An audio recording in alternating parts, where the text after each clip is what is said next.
we are one of only 3 detention officers in the state of North Carolina that has what we classified as the Triple Crown. The Triple Crown is so rare that out of 3,000 plus sheriff's officers in America,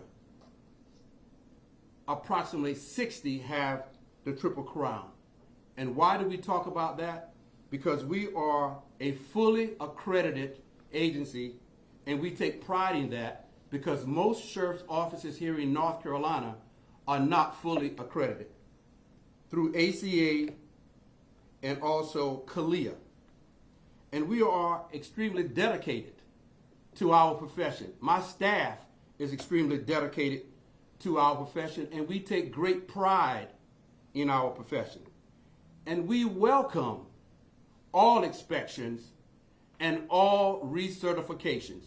We welcome those inspections, and we welcome all of any recertification that comes our way. Why? Because we strive for excellence. But for the past several years, after I became sheriff, we recognized that the jail inspectors of North Carolina seemingly target us, scrutinize us just a little bit differently than other detention centers across the states. And myself and other sheriffs have talked about that. So over the past years, I became very concerned about the number of visits and inspections that we were receiving from North Carolina Department of Human and Health Resources and Services. During COVID, I questioned them and learned that in the middle of COVID and 2020, they changed the rules, policies, and regulations without notifying us. I simply had a conversation with them and asked them, why would they do that in the middle of COVID, and why weren't we presented the new rules and regulations? And we did not get an answer. That caused me and my staff to closely look at what the Department of North Carolina Department of Health and Human Services, and we looked at them closely over and over again. So in 2020, I wrote a letter to Chris Woods, who is the jail inspector of North Carolina Department of Human Health Services, and asked him to come to Charlotte, North Carolina, and speak with my county board of commissioners, the mayor, city councilman, anyone who wants to participate in this meeting, to clarify our jail inspections and what they were saying that caused deaths. We never received that meeting, and they have no explanation for it. So moving forward, we all understand that the local media has always talked about our jail inspections, and they also tie them in with the deaths at our jails, or detention centers as we love to call them. And so we question that, and we always stood firm that we are not perfect, but we welcome the inspections, but we want the inspection to be fair and above board. So during that time, my detention center staff, who I love greatly and admire greatly, took a deeper dive into these inspections. Why?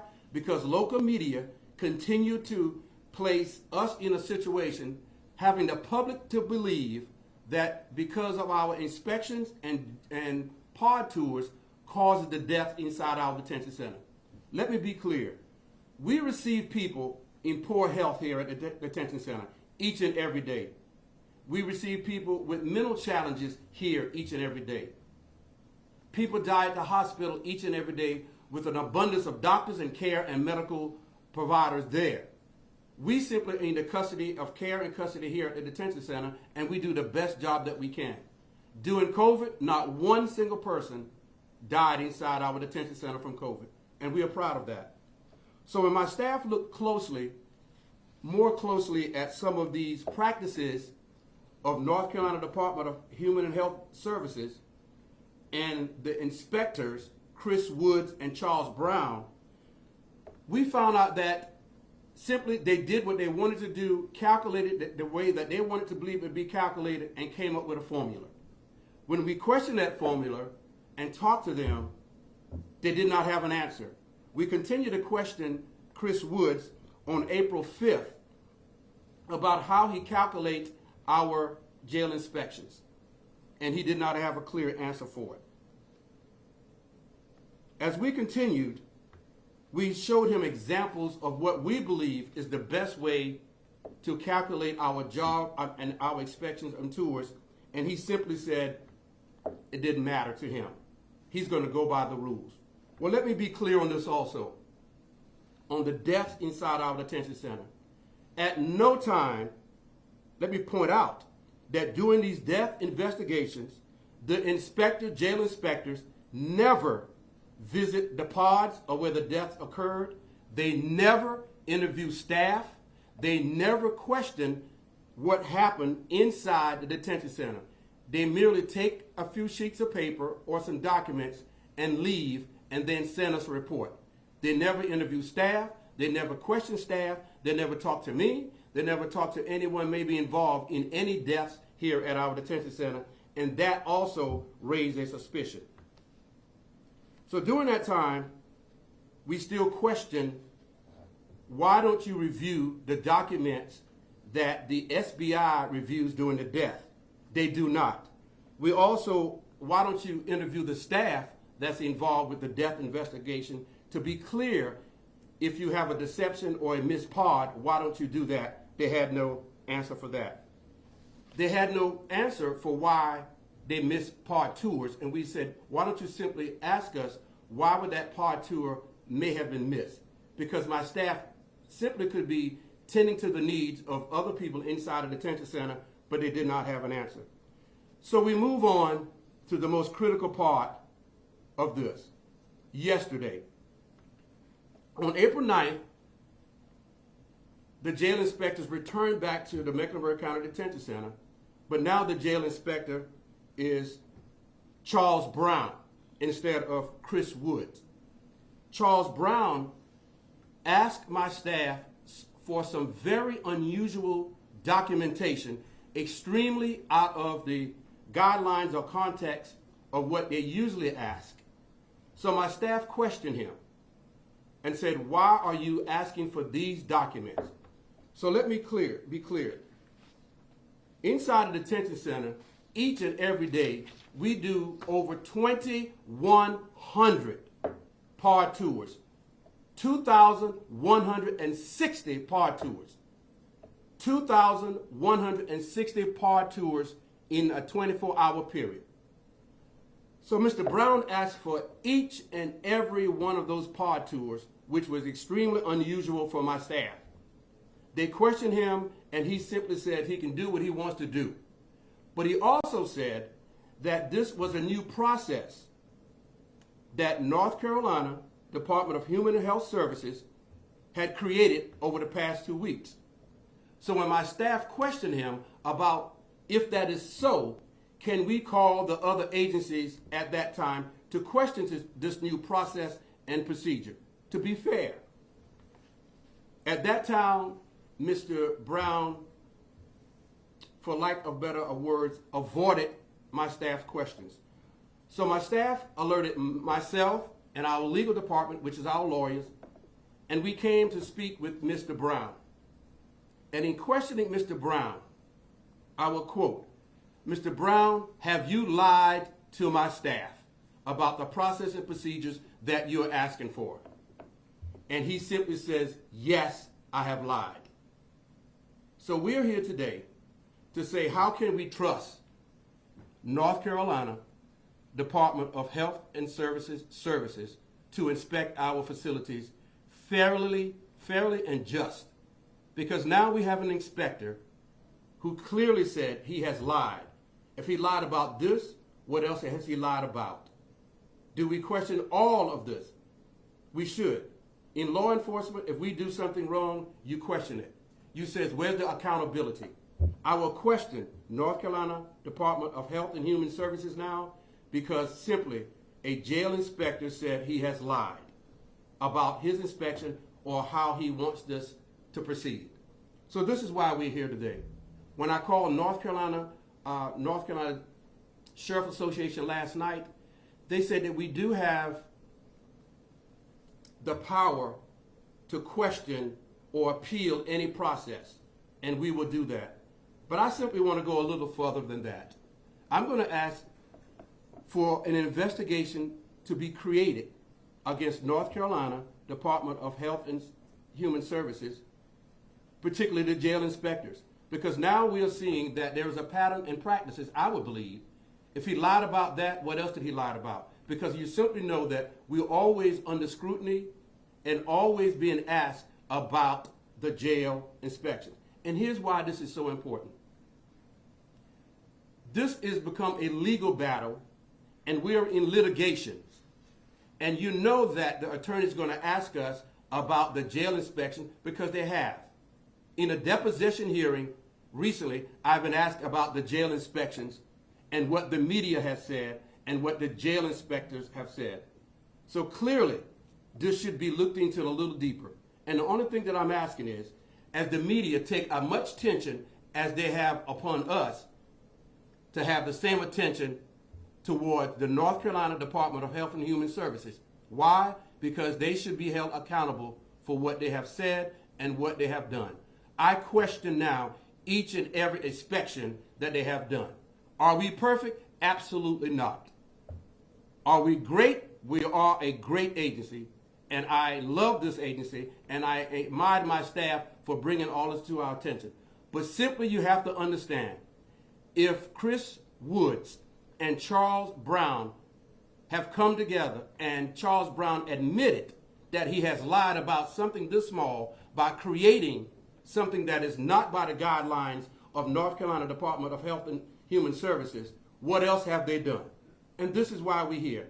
I questioned it in 2020, I questioned it in 22, and everybody should question it now in 2024. Thank you. We'll take any questions that you have right now. Sheriff, the two deaths in December, Kelly and the other one, each of them, those inspections that you referenced, it finds the violations were roughly 10 to 11 mid-safety checks, particularly for one who was supposed to be on watch 4 times an hour. Are you saying that they were actually checked 4 times an hour and that the state was incorrect in those violations? I'm saying that you need to question the state. You need to question the state for lying. That's what I'm saying. I think that's what we need to do. You're going to go on a report that now says that we have somebody who lied. You should question what the state does. Was that inmate checked 4 times an hour? Again, I think that you should question what the state does. Sheriff, what do you think the motivation behind these unfair reports are? Well, that's a good question. I asked my staff. Let's make no mistake about it. It's political. I asked my staff, and you can ask them here. All of them, most of them have been here for 20 years. They have never had anyone targeted like we have been targeted. When I asked my staff, have they ever seen anything like this? Mainly, they come to me and say, Sheriff, we have never seen anything like this. I questioned them yesterday. You came on holidays to inspect my detention center. You came in the middle of COVID and inspect my detention center. Clearly, we understand that it could be motivated because of how I am and how I defend my agency. Now, what I would love to say is this. Why me? Why now? Why only now?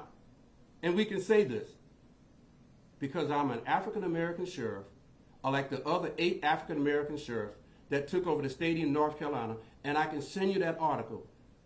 Legislatures and politicians says we have to make them do whatever we need to do to make them listen. The woke sheriffs, and that's what they call us. So let's make no, I'm not going to beat around the bush. We are being targeted from day one because we decide to do certain things differently than any other sheriffs in the state. Make no question about it. And then one other question on the other aspects of this. Has this affected your ability to hire open positions and retain staff? Well, I think it does because you're bringing a negative light on this agency. You having to say that we are almost killing people inside this agency. And that is a negative light. So spinning it the way they spun it, it is a negative. It is negative connotation.